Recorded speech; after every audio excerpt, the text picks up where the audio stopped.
नमस्कार. मी नितीन कांबळे. अशीच आमची माता असती सुंदर रूपवती, आम्ही सुंदर झालो असतो वदले छत्रपती. शत्रूंच्या लेकी सुनांना सुद्धा आईचा दर्जा देणारे छत्रपती शिवाजी महाराज आणि त्याच संस्कारात वाढलेला हा महाराष्ट्र, हा भारत देश. 26 नोव्हेंबर 1949ला डॉक्टर बाबासाहेब आंबेडकर यांनी भारतीय राज्यघटना भारतीय संसदेला सुपूर्द केली. 26 जानेवारी 1950ला ही राज्यघटना लागू करण्यात आली. ही राज्यघटना जेव्हा लागू करण्यात आली तेव्हा राज्यघटनेमध्ये 395 कलम, 22 भाग आणि 8 परिशिष्ट होते. सध्या राज्यघटनेमध्ये 395 मूळ कलम अधिक 75पेक्षा जास्त उपकलम, 25 भाग, यामध्ये भाग 7 वगळण्यात आला. 4A, 9A, 9B, 14A नवीन भाग जोडले गेलेत व 12 परिशिष्ट आहेत. आजपर्यंत भारतीय राज्यघटनेमध्ये 106 घटनादुरुस्ती झाल्या आहेत. यापैकी पहिली घटनादुरुस्ती खुद्द घटनाकार डॉक्टर बाबासाहेब आंबेडकर यांनी 18 मे 1951 रोजी सादर केली आणि त्याच दिवशी पारित करण्यात आली. भारतीय राज्यघटनेमध्ये घटनादुरुस्ती करण्यासाठी कलम 368 ही विशेष तरतूद करण्यात आलेली आहे. आजच्या विषयाला अनुसरून आपण घटनादुरुस्ती पाहूया. 61वी घटनादुरुस्ती 1988.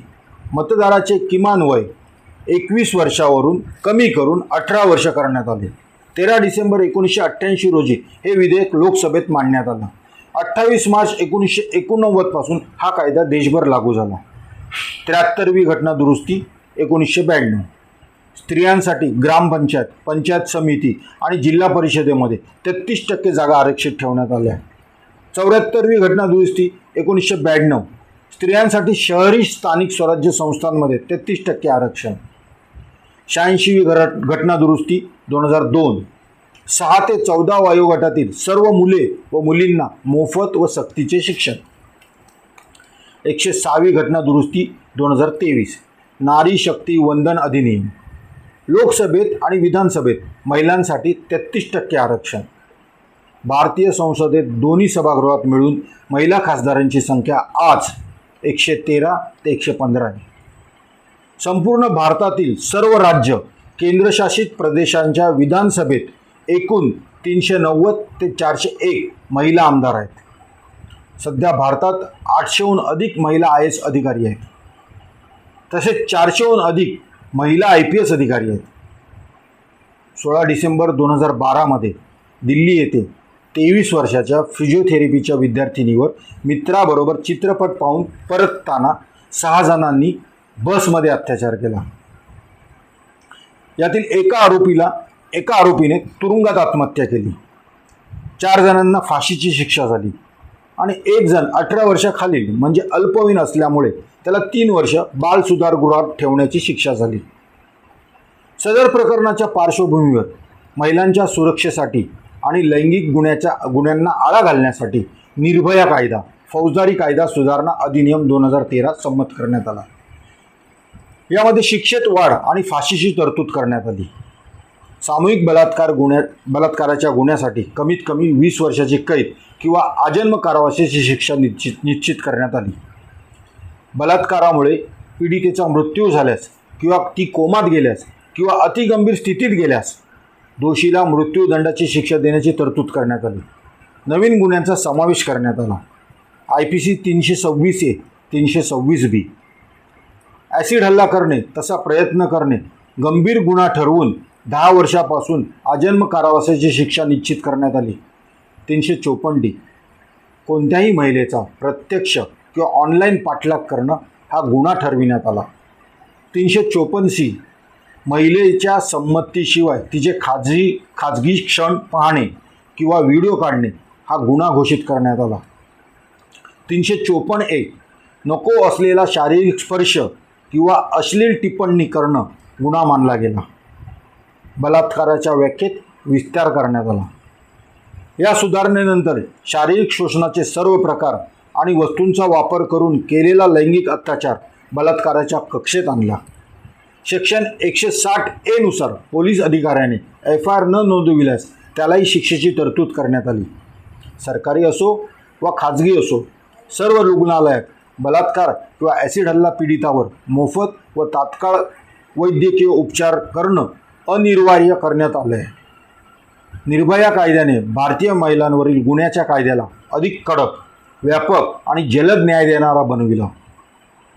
त्यानंतर 2015मध्ये बाल न्याय कायद्यात सुधारणा करून 16 ते 18 वर्ष वयोगटातील मुलांनी अत्यंत क्रूर गुन्हा केल्यास त्यांच्यावर संज्ञान म्हणून खटला चालविण्याची तरतूद करण्यात आली. तरी भारतात 2012-13 ते 2023-24 पर्यंत एकूण 20,000पेक्षा जास्त सामूहिक बलात्काराच्या घटना घडल्या आहेत. म्हणजे दरवर्षी सरासरी 2 ते 2,500. 2013 ते 2023 पर्यंत 3.5 लाख बलात्काराच्या घटना घडल्या आहेत. म्हणजेच दररोज 85 ते 90 बलात्कार. नुकतेच मध्य प्रदेश सतना येथे राहणारी, राजस्थान येथे कोटा येथे नीट अभ्यास परीक्षाची तयारी करणारी 20 वर्षाच्या विद्यार्थिनीवर चित्रकूट येथील देवांगना घाटात जंगलात सामूहिक बलात्कार करण्यात आला आणि त्याचे व्हिडिओ रेकॉर्डिंग काढण्यात आले. सोशल मीडियावर त्याचे क्लिप बघितल्यावर मन स्तब्ध झालं, विचलित झालं, छातीमध्ये धडकी भरली, भीती वाटू लागली, प्रचंड चीड आली, संताप आला. राजस्थानच्या श्रीनगर जिल्ह्यात 18 जून 2026 रोजी 13 वर्षाची मुलगी बेपत्ता झाली. एका रिक्षा चालकाने तिचे अपहरण केले. तिला पैशाच्या आमिषाने हॉटेल मालकाकडे विकले. शहरातील विविध हॉटेलमध्ये 5 दिवस डांबून ठेवल्यावर तिच्यावर अत्याचार करण्यात केले. तिला नशेत ठेवण्यासाठी जबरदस्तीने दारू पाजली गेली. पोलिसांनी तात्काळ पावले उचलत मुलीची सुटका केली, पण उपचारादरम्यान तिचा मृत्यू झाला. या दोन्ही गुन्ह्यातील आरोपींना अटक झाली, पण पुढे काय? बलात्कार पीडित जर जगली तर ती रोज मरत असते. तिचा स्वाभिमान मरत असतो, तिचा आत्मविश्वास मरत असतो, तिचे अस्तित्व मरत असते. तिचा अभिमान जपायचा असेल, तिचा आत्मविश्वास वाढवायचा असेल आणि तिचं अस्तित्व मान्य करायचे असेल तर तिला मानाच्या आणि मोठ्या पदावर बसविणं गरजेचं आहे. आणि जर पीडिता दगवली तर तिच्या घरचे, तिचे आईवडील रोज मरत असतात. यावर उपाय काय? काही बाबतीत कोर्ट रात्रीचेही चाललेले आपण पाहिले आहे. मग न्यायाधीशाची संख्या वाढवा, कोर्ट 3 शिफ्टमध्ये चालवा. फक्त फास्ट ट्रॅक कोर्ट नाव देऊन काही होणार नाही. निर्णय येईपर्यंत लोक घटना विसरलेले असतात. गुन्ह्याबद्दलची ग्रॅव्हिटी कमी झालेली असते. मी तर म्हणतो अशा गुन्हेगारांना फाशीची शिक्षा देण्याऐवजी त्यांची जेंडर अफर्मिंग सर्जरी करून, म्हणजे बदली शस्त्रक्रिया करून त्यांना समाजात सोडलं पाहिजे. त्यांचे भारतीय नागरिकत्व रद्द केलं पाहिजे. त्यांना कोणत्याही सुविधा देणं बंद केलं पाहिजे. म्हणजे ते सुद्धा रोज मरत जातील आणि दहशत राहील. देशातील मुलींना आणि त्यांच्या आईवडिलांना माझं सांगणं आहे, कोणत्याही मित्रावर आंधळा विश्वास ठेवू नका. निर्जन ठिकाणी जाणे टाळा. स्वसंरक्षणासाठी बॅगमध्ये एखादे हत्यार ठेवा. आपले लोकेशन पालकांना पाठवत राहा. फोनमध्ये स्पीड डायलची सोय आहे, तिचा वापर करा. पालकांचे नंबर 1091, 181, 112, 103 असे नंबर स्पीड डायलवर ठेवा. सर्वात महत्त्वाचं, घाबरू नका. या लांडग्यांमध्ये दम नसतो, परंतु तुम्ही घाबरलात की ते फायदा घेणार.